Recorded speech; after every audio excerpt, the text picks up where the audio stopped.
memerangi dan memusuhi Nabi SAW selama-lamanya. Dan Nabi SAW suruh di situ, kumpul semua di wilayah Khif.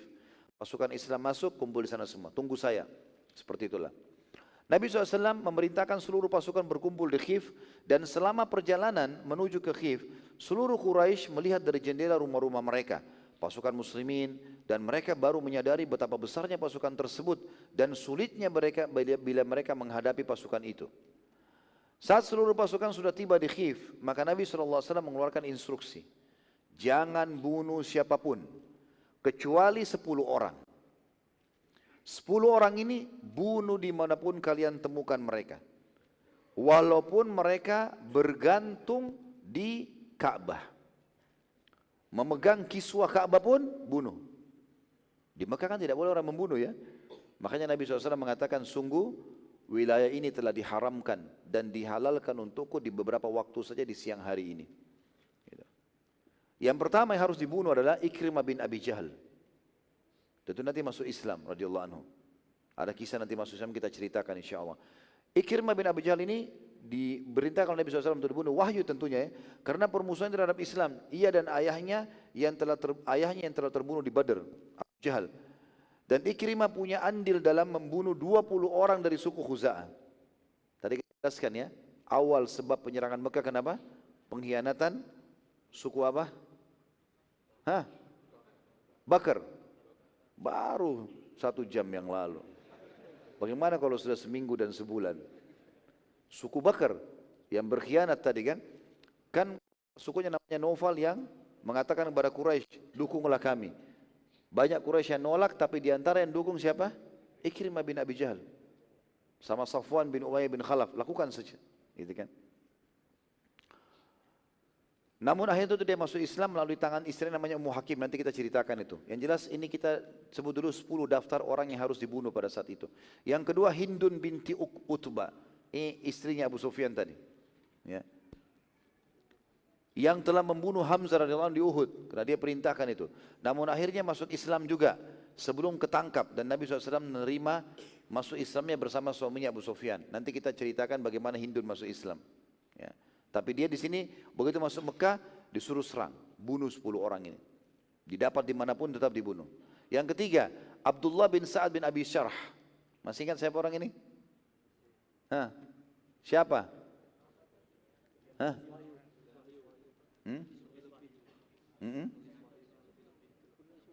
Terus? Penulis wahyu saja, 1 orang. Dan dia murtad. Fadhal, saya kasih buku. Tadi baru kita jelaskan itu. Sudah lupa. Wahai warga Balikpapan. Jangan mudah lupa. Ya. Dia tadi yang akhirnya mengatakan kepada Quraisy, saya orang yang paling mengenal Muhammad dan seterusnya, memberikan 3 pilihan, gitu kan?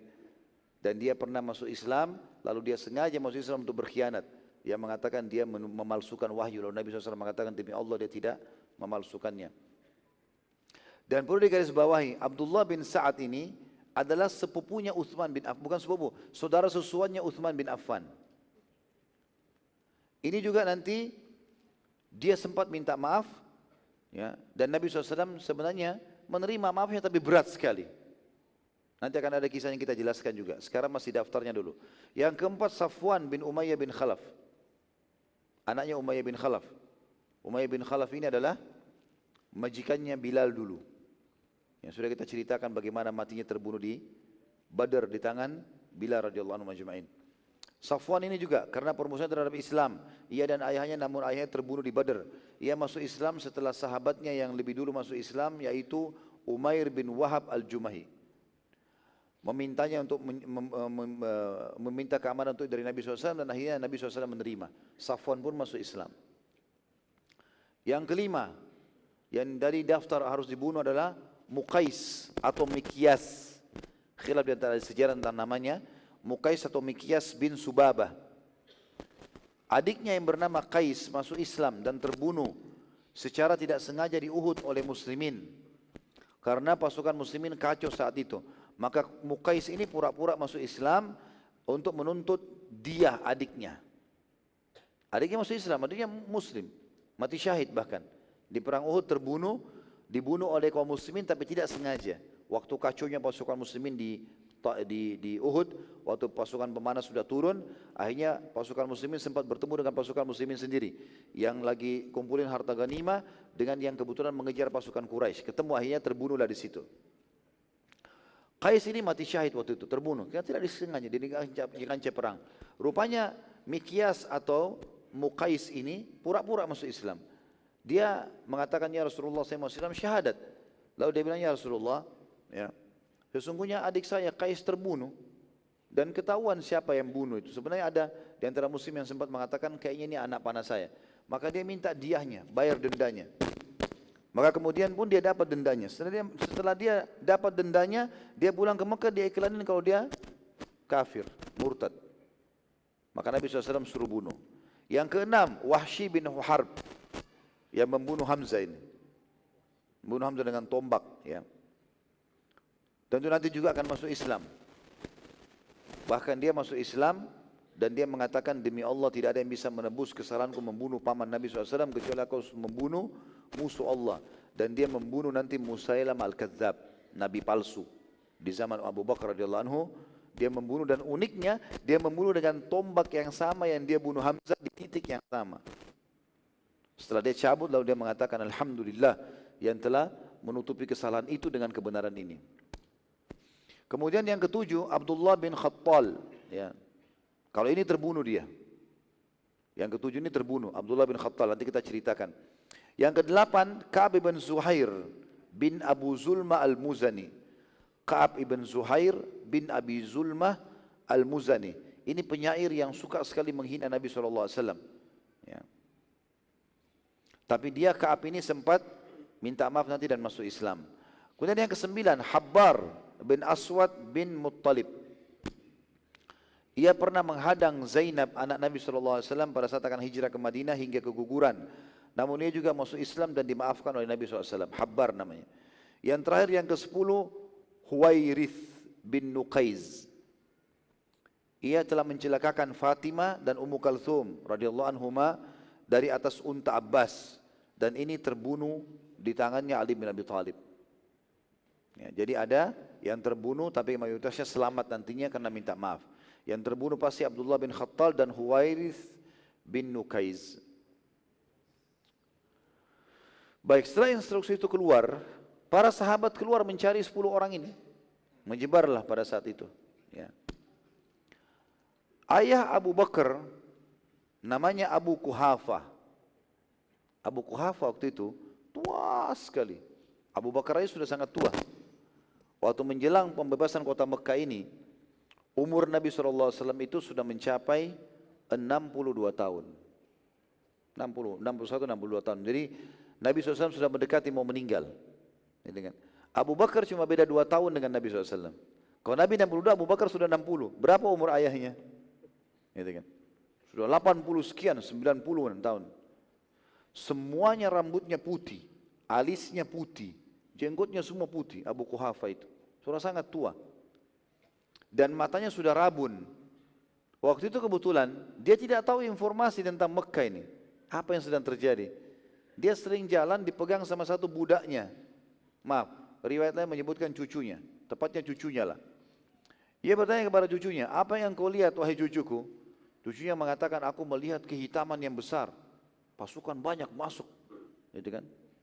Karena Mekah itu kayak lembah, pintu gerbangnya, kemudian ada bukit banyak. Jadi bukit itu kelihatan orang kalau mau masuk ke Mekah itu.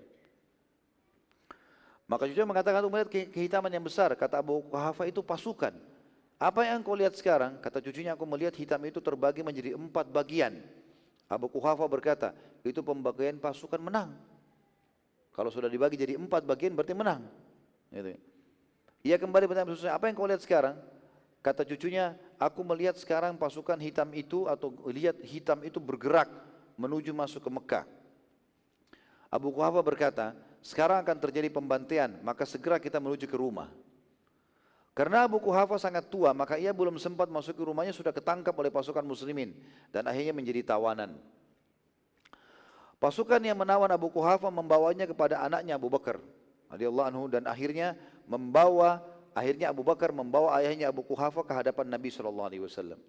Jadi karena menghormati Abu Bakar, maka para pasukan muslim yang menangkapnya membawa mengatakan ini ayah anda. Maka Abu Bakar pun menggendong ayahnya di punggungnya radhiyallahu anhu ajma'in, kemudian membawanya ke Nabi SAW mengatakan, ya Rasulullah, ini ayahku tertawan dan aku membawanya untuk masuk Islam. Maka Nabi SAW berkata, wahai Abu Bakar, engkau telah menyusahkan orang setua dia. Semestinya beritahukan kepada kami dan kami akan datang untuk menyambutnya. Jadi rupanya sementara perjalanan, waktu Abu Bakar memegang ayahnya mengatakan, hai ayahku, aku adalah Abu Bakar. Maka Abu Quhafa pun merasa senang, anaknya datang lalu dipeluklah karena dia sayang sekali dengan anaknya Abu Bakar. Lalu Abu Bakar sempat mengatakan, aku telah datang membawa agama yang benar, maka terimalah. Jangan sampai kamu nolak, hai ayahku. Engkau telah mengetahui begini dan begitu. Dan sekarang pasukan Rasulullah telah menang, menguasai Mekah. Kami telah masuk. Ya, kalau orang menolak bisa terbunuh. Maka Abu Quhafa mengatakan, baiklah saya masuk Islam. Lalu Abu Bakar memikul di punggungnya. Lalu sampailah di hadapan Nabi SAW sampai akhirnya Abu Quhafa masuk Islam. Dan kata para ulama, Abu Bakar radhiyallahu anhu ini sangat unik karena 4 generasi sempat menjadi sahabat. Ayahnya Abu Quhafa, Abu Bakar sendiri, anaknya Abu Bakar dan cucunya Abu Bakar. Ini semua menjadi generasi sahabat. Tentu tidak semua cucunya radhiyallahu anhu ajma'in, tapi ada di antara cucunya yang berhasil mendapatkan masa hidupnya Nabi alaihissalatu wassalam.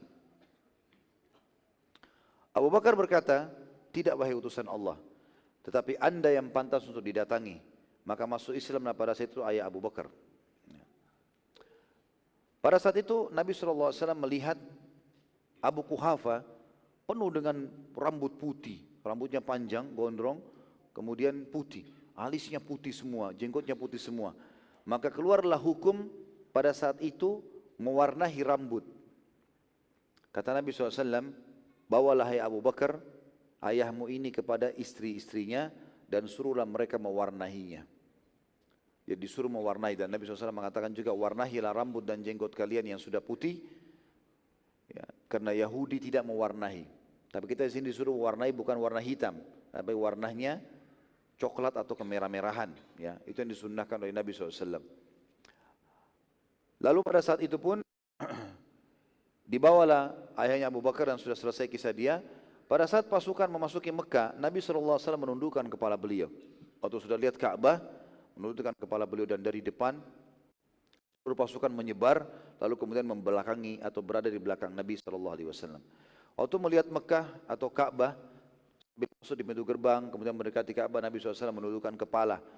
Dan sampai kata para sahabat kami menyaksikan, dagu Nabi SAW menyentuh lehernya, sebagai bentuk tawadhu dan merendah, serta tanda syukur kepada Allah subhanahu wa ta'ala. Lalu sambil membaca surah Al-Fatih. Dan pada saat itulah surah Al-Fatih dibacakan lengkap oleh Nabi SAW 29 ayat. Ya. Ayat pertamanya, A'udzubillahi minasyaitonirrajim, surah nomor 48 ayat 1 sampai ayat 29. Dan para sahabat mendengarkan bacaan baginda Nabi SAW. Inna fatahna laka fatham mubina. Sesungguhnya kami telah memberikan kemenangan kepadamu dengan kemenangan yang nyata. Kata para ahli tafsir, kemenangannya adalah kemenangan penaklukan Mekah. Dan ada yang mengatakan penaklukan negeri Rum atau Romawi. Ada pula yang mengatakan perdamaian Hudaybiyah. Tapi kebanyakan ahli tafsir menjelaskan ini adalah gabungan dari semuanya.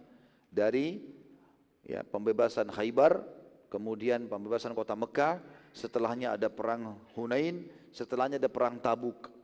Semua itu yang masuk dalam ayat ini. Ayat 2-nya, liyaghfira lakallahu ma taqaddama min dzambika wa ma ta'akhkhara wa yutimma ni'matahu 'alaika wa yahdiyaka siratan mustaqima. Supaya Allah